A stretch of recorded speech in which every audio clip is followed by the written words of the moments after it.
Welcome to iHeartMedia Communities. I'm Heather White from 98.1 KVET, and I have guests in today from the Texas Advocacy Project. Let's introduce ourselves. Go ahead. Hi, good morning. I'm Jennifer Blackman, Director of Development and Communications for Texas Advocacy Project. Excellent. And my name is Shawnery Pettit, and I'm on the Board of Directors, and I am the chairperson for the Teen Ambassadors of Hope. Excellent. Well, let's start with some basics. Let's go back to Texas Advocacy Project and talk a little bit about what it is and what y'all do. Sure. So we were established in 1982, so we've been around for 34 years. Wow. Yeah, we are a free nonprofit law firm. So we offer free services to domestic violence victims across the state of Texas, specifically legal services to aid those who are victims of domestic and dating violence, sexual assault, and stalking. Wow. So how do people end up getting your help? I mean, how do they find you and everything? And tell me like a little story about how would you end up, I guess, working with Texas Advocacy Project? Sure, great question. So, and that's something that we're continually trying to improve is our reach and awareness. But we have great relationships with law enforcement, medical professionals, education. We're constantly doing trainings and getting our legal line number out there, 1-800-374-HOPE. I'll probably say that a few more times. We have an initiative that we do every year, our Handbags for Hope campaign, whereby we collect handbags throughout the community and for distribution to shelters across the state. And before we distribute the bags, we insert our legal line number inside. Almost looks like a handbag label, and that's got our 1-800-374-HOPE legal line in there. And women staying in shelters can have access to those bags and then call in. Because a lot of times if you end up in a shelter, you probably don't have all your stuff with you. Exactly. On average, it takes it 7 times to permanently leave your abuser. So it's very likely that you might head to a shelter and leave your purse at home because you've got such a small window to get there.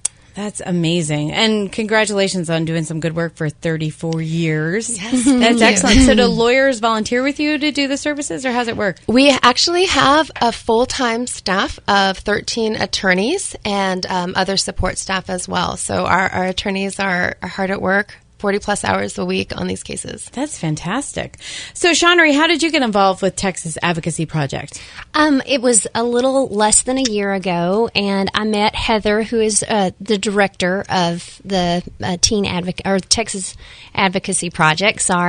And she is a magnetic personality, and she told me all sorts of stories about the women. Well, it's all genders actually, women and men, all experience domestic violence, and in seeing her passion and hearing the stories about these people who really do need support and sometimes don't know where to turn, it just ignited a fire in me that I want to be able to give back, and I want to be able to help those who are in need in our community. And specifically, I'm a Texas-born. If you can't hear the accent, I don't know. Texas-born girl, and to help Texas families, that's important to me. So that fire was lit, and I became one of the board of directors. That's fantastic. Yeah. Now, one of the reasons, by the way, we're talking to Jennifer Blackman and Shawnery Pettit from Texas Advocacy Project. And one of the reasons that we're here specifically now is February is Teen Dating Violence Awareness Month. Yeah. You know, I got to tell you, as a mom of a 15-year-old girl, that phrase scares the crap out of me. And the fact that we have to have teen dating violence awareness anything is craziness. Yeah. Unfortunately, it's reality. Absolutely. It is sadly more common than people think.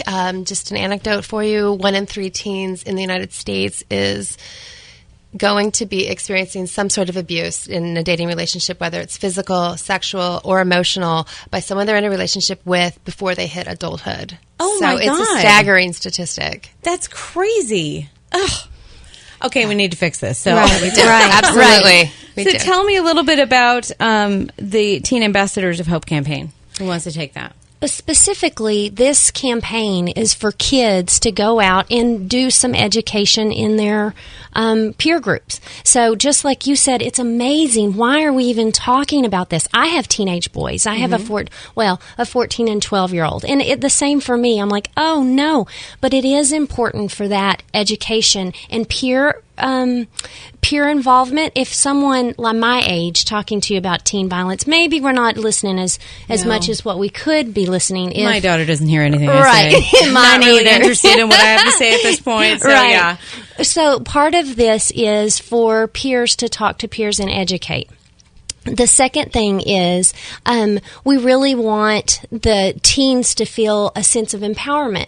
And that's why I was so excited to jump on board for the Teen Ambassadors of Hope because, as a mom, I felt like this is the greatest gift that you could give your teenager by allowing him to have the power to make a difference in the world. Mm-hmm. I've done research on teens and kids and trying to be a good mom, trying to raise kids that are socially aware. And it says in some of the research that I came up with that kids who were taught to be civic minded at a young age grow up to be more confident adults, and they feel more empowered that the world is not a bad place and that they can do something for good, to make something good in the world. So to me, that's a great gift that the Teen Ambassadors of Hope are going to be able to provide and be part of.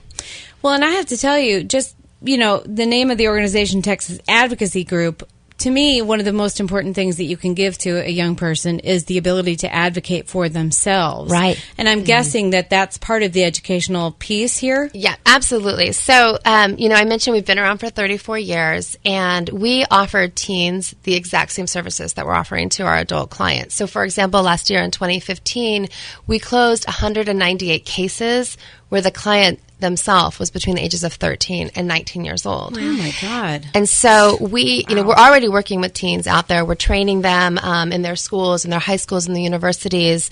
And we thought, last year, this is our second year for Teen Ambassadors of Hope. And so last year, the thought just kind of stemmed from the idea of, here's an incredible opportunity that we have to provide these young teens, these leaders in the community, with a platform and the necessary tools and training so that they can become better versed on what a healthy relationship looks like, right? What dating violence looks like, and equip them with the resources needed so that they can provide their peers with prevention tactics. Well, because you don't know what you don't know. Exactly. Right. And that sounds silly to say that, but you really don't. And if the only relationship you have been in has been abusive, then that's what you think they're like. And so having somebody, especially someone your own age, say to you, no, that's not right. Right, that's not love. Yeah, that's going to make a big difference. If you're just tuning in, we're talking to Jennifer Blackman from Texas Advocacy Project and Shawnery Pettit. She's on the board for Texas Advocacy Project, and she's the chair of Teen Ambassadors of Hope. Did I say it right? You did. So tell me, how do kids get involved with the Teen Ambassadors of Hope? Well, that's great. So we're so excited to have this opportunity to speak out across the state of Texas because we want teens all over the state to self-nominate or their coach, their teacher, their neighbor, their parents hear about this opportunity. Their preachers, exactly. And they nominate these teens. Okay. And they nominate them to go and be speakers? So, well, the way the program works, so we're accepting applications through February 29th. Okay. And then we have a selection committee that will review all the applications. And then from that group, we will narrow it down to 20 teens to actually compete in the campaign itself. Oh, wow. Yeah. The way the campaign works is the teens will come in, the teens that have been selected, the 20, they'll come in, they'll receive training on healthy relationships, teen dating violence. They'll also get training on marketing, personal branding, leadership from renowned experts in their field. So we want to set them up for success. Right.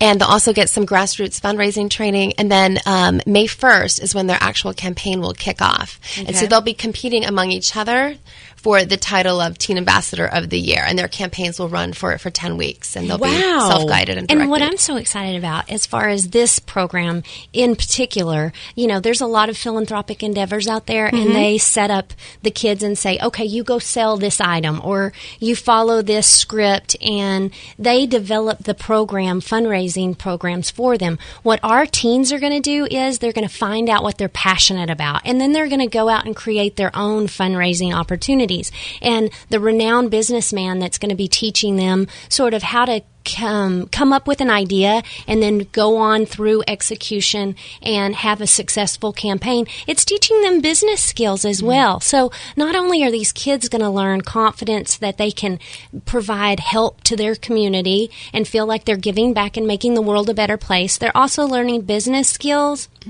They're also getting great things to put on their college applications and their scholarship applications because, look, they've created this whole thing out of their mind, an idea I raise this much money to help families in Texas. I mean, it's just a win-win situation, right? Everybody's winning. So I'm excited. I'm excited for the Teen Ambassadors of So Hope. how do we start? Where do we send people to go and apply? Well, we encourage people to come to our website directly, texasadvocacyproject.org. Texas is spelled out. Texas is That's spelled okay. out, yep. But worth it. Yes. And when they get there, there'll be all the details that they need and an online application as well. That's so great. That's very exciting. So the deadline for that is February 29th. Now, let's go back a little bit to the bigger picture and talk a little bit more about Texas Advocacy Project. What if somebody wants to get involved? Maybe they're not a teen and they'd like to get involved with you guys. We have so many opportunities for community outreach, and they really are as diverse as the individuals themselves, truly. Yeah. So I mentioned the handbags, Right. and that is another initiative that we're about to kick off next week, Okay. February 17th. We do this, this is our 9th annual drive, and we do it in conjunction with Travis County Sheriff's Office. So we're collecting new or gently used handbags throughout the state, with the idea of cleaning them up, refurbishing them, and putting our safety planning literature, economic empowerment literature in it as well. And then, of course, our all-important 1-800-374-HOPE legal line number is attached in very discreetly. And then we send those bags out to shelters across the state in time for Mother's Day. So women in shelters can get a bag, or their kids can pick out a bag for them. So we do something like that in the summer with Backpack Drive. But we've also got other things as well. Our largest annual fundraiser is our Black and White Ball, which happens every October. Okay. And it takes a small village to put that on. Truly. So, and it's so much fun. It's a fun event. It's beautiful. And there's so much that happens leading up to it. And actually, day of the event, we have about 70 volunteers on site day of helping out. Wow. So it sounds like you could use some help.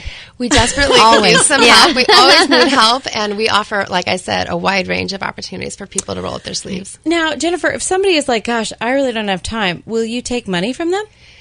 I think we sure will, yes. I ask that all the time, and people look at me like, duh. Yes. Yep.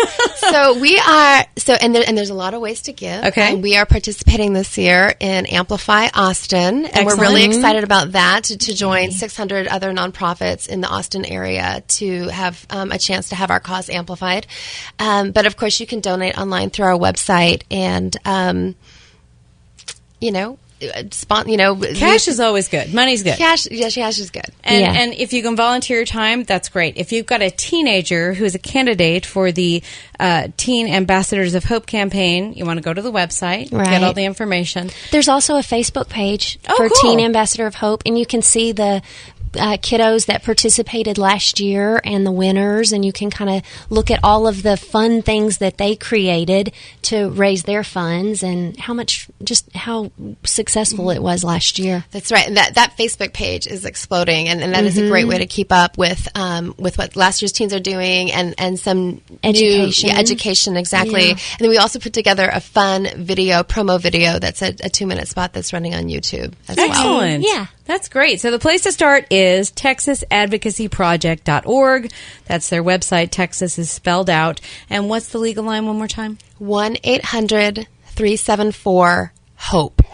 Shawnery Pettit, Board of Directors for Texas Advocacy Project and the Chair of the Teen Ambassadors for Hope campaign, and Jennifer Blackman, thank you both for coming in today. Thank you. I appreciate it, and thank you for what you're doing for people all over our state. Yeah, Thanks, thank Heather. you. Again, if you want to get involved, go to texasadvocacyproject.org.